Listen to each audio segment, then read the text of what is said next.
Dad is still as bald as Uncle Fester, Mom still wiggles her hips like Morticia, and Aunt Dee swears that Great Aunt Deliria was engaged to a chimp, which means Spank could very well be a long-lost relative. Ari sighed. Spank's a capuchin, not a chimp. And your last name once was Costas. Nothing is as it seems, Zoe said, laughing. She's got a point, their mother Elena said, joining her daughters just as Spank's first act ended. Hi, Mom, Ari said. Hi, Zoe echoed. My beautiful girls. Elena enveloped them in a hug, made more suffocating by the long, flowing sleeves of the kimonos she favored now that she'd packed away her Morticia Adams black dresses. Zoe supposed the outfits had something to do with owning a spa and working as a licensed masseuse, but she wasn't certain what that connection was any more than she knew why her mother had decided to wear her geisha girl outfit to Sam's birthday party. And darned if she'd ask. Nobody could stop Elena's wacky ways, and in truth, nobody tried. In their small hometown of Ocean Isle, New Jersey, everyone expected the Costas family to act, well, odd. Zoe had long since stopped trying to figure out their eccentric mother.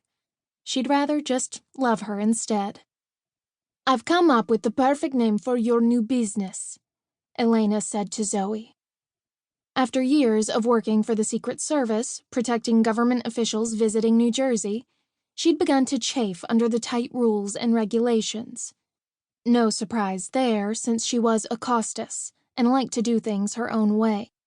Her new business would give her the opportunity to do just that.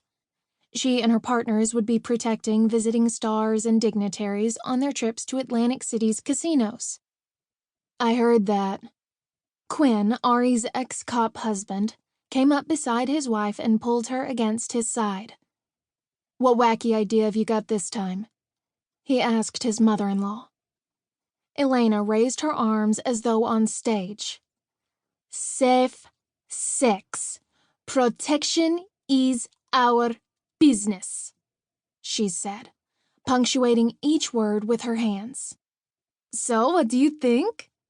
Her mother asked, smiling proudly at her idea. Quinn blinked. His hazel eyes focused on Elena as if she were insane, although he knew better. He'd married Ari knowing full well the family was merely eccentric. Connor Brennan, who Zoe hadn't realized had joined them, choked on his cola. Connor was Quinn's best friend. They'd grown up in the same foster care system and had worked together as detectives for the police department. As partners with Zoe in the new venture, both Connor and Quinn had a vested interest in the business Elena wanted to name. Zoe knew better than to dignify her mother's idea with a response, or she'd start expanding on it, and before Zoe knew it, a safe sex sign would be hanging over their new office space, and the cops would arrive to shut them down. Mom, don't you have more important things to do, like corralling Sam's friends for cake? She pointed to the group of teenage girls gathered in the yard. Good idea. I'll get the kids, Ari said, escaping while she had the chance. Elena patted Zoe's cheek. Okay, I can see you aren't ready to talk business. Later then. But you should think about registering the name before somebody else takes it. Like who, a porn shop? Zoe asked, raising an eyebrow. Quinn shook his head and laughed. He'd always enjoyed his in-laws much more than any man should. I think I'll go help Ari gather the troops. Not yet. Elena waved an arm in the air, her long sleeve blowing in the summer breeze. I have one more game for the girls to play before we sing Happy Birthday and open presents, Elena said.